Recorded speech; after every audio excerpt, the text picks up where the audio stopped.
What's up, homie? Scissor here. In most video games, including the open world crime genre, the game keeps us well informed about the time period in which it's taking place in. In the original Mafia, it lets us know that the game takes place during the 1930s. The 3D era GTA games post GTA 3, which are GTA Vice City and San Andreas, lets us know it takes place during the 80s and 90s respectively. And Saints Row lets us know that it takes place during current time. Wait a minute. Does it now?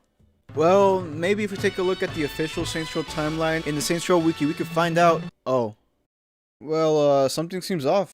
According to the timeline, Carlos was killed a year before Lynn. Wait, something doesn't add up here. Well, according to the same timeline, in 2008, the same year Lynn was apparently killed, the player also managed to assassinate Cyrus Temple. Whoa, stop the clock. What happened? Okay, maybe we're reading some of it out of context. How about we rewind time a bit to get adjusted with the Saints Row timeline? Alright, before we begin, just as the wiki states, this is not an overview of all events happening in the Saints Row games. This is just the known dates. So I won't be retelling everything that happens within the storyline. Alright, with that being said, let's start somewhere in the beginning of the story, which is the 1800s. And you gotta give it to the guy who founded Stillwater. I mean, he managed to swim his ass over to a random ass island in the middle of a lake in Michigan and established a whole ass city. Now that's dedication. Okay, you know what? The 1800s seems a little bit too far back. How about we get to the juicy stuff, starting with the 1900s. World War II era.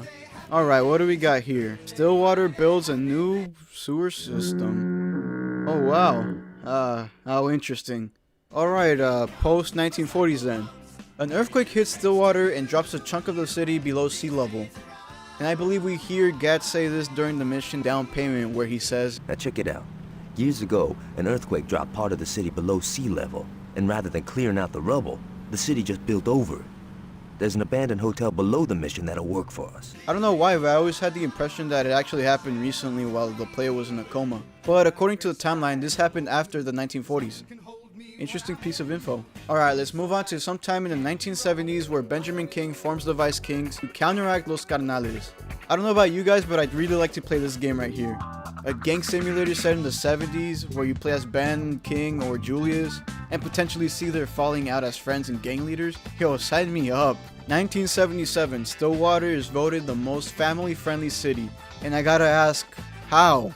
We have two gangs at each other's throat and potentially a third one on the horizon, but it's the most family-friendly city? According to who? Okay, I might be digging into this a little too much, so let's just move on. Alright, now we're getting to the 1980s, and surprisingly, unlike other parts of the world, not much is going on here. No Scarface drug lord taking over Stillwater, no crazy game shows or music stars making it big, just Chief Monroe beginning his service to the Stillwater PD.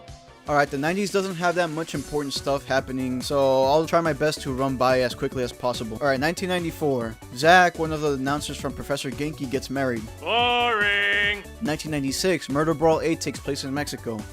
1997. Jimmy Torbertson, the nerd from Trouble with Clones DLC, was born. And finally, 1998, Matt Miller was born. Okay, we're about to catch up into the main game storyline. Starting with Aisha in 2005, releasing her debut album. And also goes on her Go Down tour. 2006. The 3rd Street Saints make their presence known in Stillwater, most likely with the help of the player. February 2006. Aisha releases a new single and gets an article written about her in the Stillwater Tribute newspaper. June 2006, the Stillwater Tribute releases a debate between Mayor Winslow and Alderman Hughes for the upcoming mayor election. September 2006, the Stillwater Tribute releases an article about an undercover cop, which we all know to be Troy Bradshaw.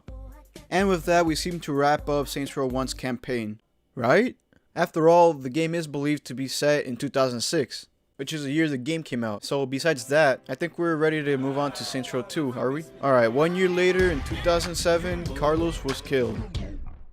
That would make the player's coma less than a year long and have Altor finish construction on several parts of the city, including their Phillips building, in a few months. Now that's impressive. Alright, 2008, Chief Monroe was killed. Wait, hold on.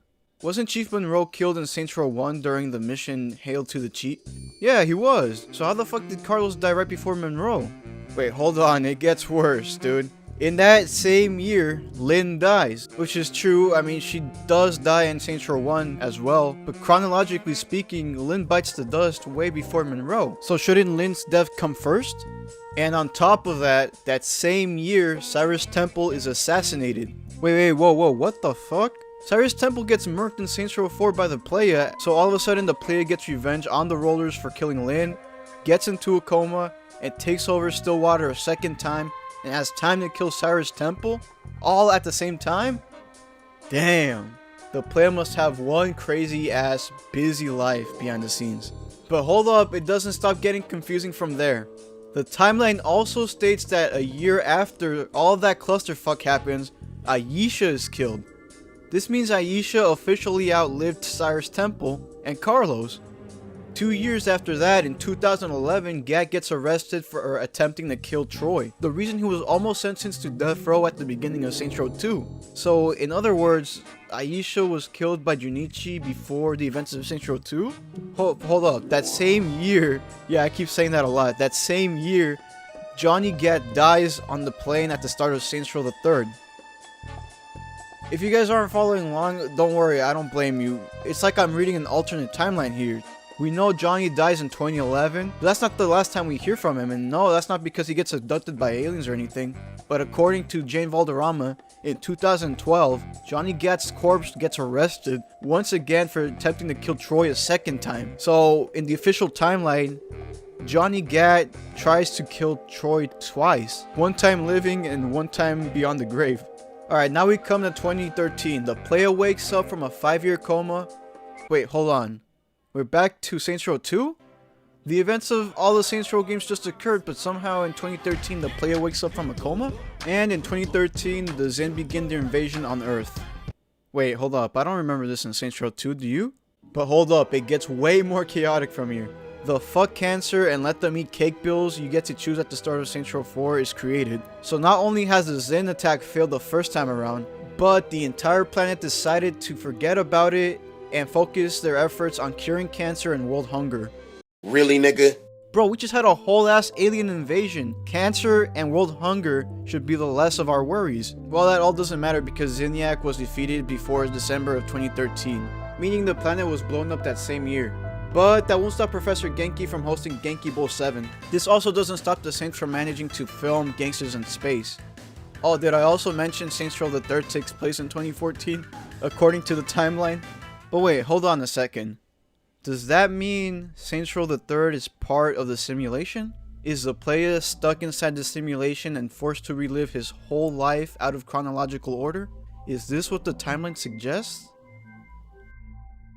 Probably not, but at the end of the day, it's just a development oversight, and I don't think Volition had any ideal time in which all these Saints Row games take place in. So does it leave the Saints Row series to fall under a bully type situation where the game's period is all up to the player? Well, not exactly. Fans have gathered some of the context clues over the years to try to put together the time period in which each Saints Row game takes place in. Huge shout out to Reddit user Nice bike.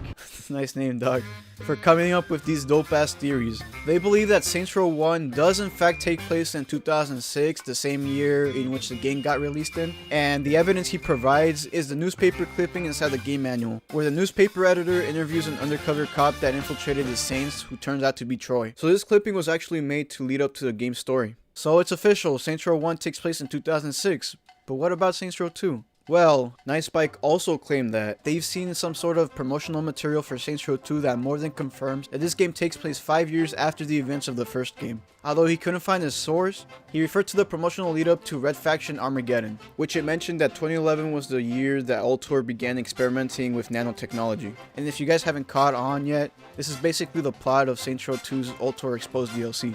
And since we know that Saints Row and Red Faction share the same universe, that more than confirms Saints Row 2 is set in 2011. And all of this lines up pretty well too, seeing the changes in both the city and the characters, meaning the player was stuck in a coma for approximately 5 years. As for Saints Row the 3rd, it's believed that it's set somewhere between 2015 or 2016. But there really isn't much to go off of except for the name of the McManus 2015 sniper rifle. In Saints Row 2, there was a sniper rifle named the McManus 2010, which is not far from 2011, which is the year that Saints Row 2 is believed to be set in, meaning the McManus 2010 must have been the year-old model in Saints Row 2, while the McManus 2015 must be the newest or at least a year-old model in Saints Row the 3rd. And since we see a drastic jump in technology in Saints Row the 3rd, it doesn't seem that off to assume that it takes place 4 or 5 years after the events of Saints Row 2. Saints Row 4, on the other hand, there really isn't an indication to tell us when it takes place. I'd have to assume that this takes place another 4 or 5 years into the future. Oh, and don't get me started on Get Out of Hell. The game doesn't really tell you when it takes place. No hints, no cues, no nothing. Only that it's set after the events of Saints Row 4. And I mean, like it matters anyways. I mean, you end up just rebooting the whole universe anyways, so. But I guess for those of you who actually care, I do see 2 years into the future get tossed around a lot when it comes to this game. So I'm just gonna assume that this game takes place 2 years after the events of Saints Row 4, making this game take place in 2021 or 2022. Alright, so all in all, here's a more accurate Saints Row timeline. 2006, the events of Saints Row 1 happen, the player gets blown up and gets put into a coma. 2011, the player wakes up after 5 years and sees a drastically changed Stillwater. The events of Saints Row 2 and its DLCs happen. 2015 or 2016, the Saints become pop culture icons and celebrities, signing a bunch of brand deals and having their own TV shows. The events of Saints Row 3 and its DLCs happen. 2019 or 2020, the Saints' massive popularity helped the player achieve a victory in the United States presidential election. The events of Saints Row 4 and its DLCs take place. 2021 or 2022, the Saints accidentally open a portal to hell. The player gets dragged in by Satan himself, leading both Johnny Gat and Kenzie to chase right after him for his rescue. The events of Get Out of Hell take place. Well, there you have it, the entire Saints Row series finally put into one timeline, albeit by the fans, but it's better than having a ton of dates that don't make sense. Let's see where the next Saints Row game fits into the whole storyline, or if it's gonna be its own separate rebooted universe. I mean, who knows? It could be anything. What do you guys think? Do you agree with this timeline? Or did you have a different idea or a different take on it? Let me know down in the comments. Again, thank you all for watching, take care, and I hope to see you all around the row. Peace. Hey fool, let's go blazing, fool. You're not down, fool. This, fool. This, fool. This, fool. This, fool. This, fool. This, fool. Hey fool, let's go blazing. You're not down, fool. I'm hearing this fool this and this fool that. This fool kinda kiss and this fool got slapped. Fuck a rap, fuck a lame, fuck a bitch ass lab. I never snitch on your homies and respect your head. I keep it through, child. Staying healthy with my root guy. Smoking on a blunt while I'm sipping on kaboom. Fools wanna grip on a sick ass fool. Breaking bread, breaking necks, and breaking all the rules. Let me call Burner for some cookies and a beer. Who you got too high? You're the rookie of the year. Wedding cake, blue dreams, smoking white weed. Oh, back to the bud, homie, fuck booking windows. Blue 501s, you're the jeans that I choose. Everything I rock is strictly old school. None of it's old though, it's all brand new. Get smoked out and act a fucking fool. This, fool. This, fool. This, fool. This, fool. This, fool. This, fool. Hey fool, let's go blazing. You're not down, fool. This, fool. This, fool. This, fool. This, fool. This, fool. This, fool. Hey fool, let's go blazing. You're not down, fool.